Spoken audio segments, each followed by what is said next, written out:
On the other hand, security analysts are urging the Inspector General of Police to ensure no military personnel are deployed to polling centers on election day.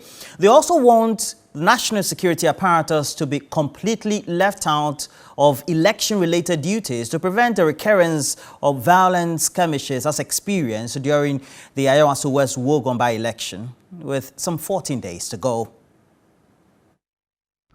But the issue of security continues to remain of concern to many. For the Institute of Security, Safety and Policy Research, the military and national security have no business at polling stations on election day. Members of the Ghana Armed Forces, that is the military, should not be seen anywhere close to polling and collation centers before, during and after elections, unless otherwise required by the President through an executive instrument. To this end, we are in strong terms warning against masquerade police and deployment of so-called national security personnel for this exercise. The group says evidence from the voter registration and exhibition calls for anticipation of chaos during the elections, thereby urging the security task force to be up to the task.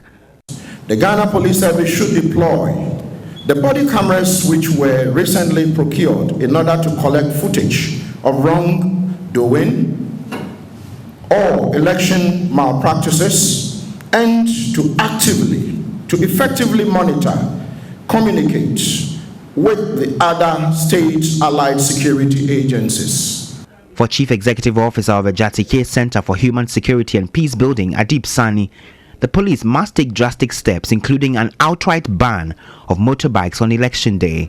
According to the IGP, they will give them a 100-meter gap. I think it is impractical because a lot of these polling stations are at street corners, they are by main roads, and you cannot tell where every polling station is. So rather, I would wish to appeal that there's an outright ban on the use of motorbikes at certain areas, especially the hotspots, except for essentials, so we don't have criminal elements riding on motorbikes and fomenting trouble.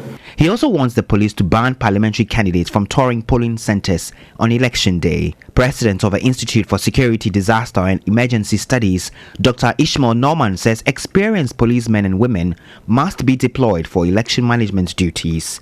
Here is that when you bring in new recruits who have no experience in election monitoring, the confusion, the allied forces are themselves a threat to internal security on election day, because not every one of them, 60-something thousand of them, not every one of them is trained in election monitoring. So this is the onerous duty on the part of the IGP to ensure that there are small cells, teams going around or monitoring their various fixed positions and make sure that the new ones are just supporting the experienced ones. Meanwhile, spokesperson for the National Chief Imam, Sheikh Arimeyao Shaibu, is charging the youth to reject any invitation by political actors to be used as tools for violence. The youth of our country to reject, I want to repeat, to reject the mindset of violence as a means of obtaining political power.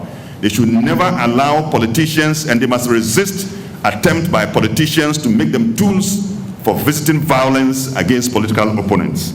The media engagement brought together think tanks on security, civil society organizations, and other interest groups.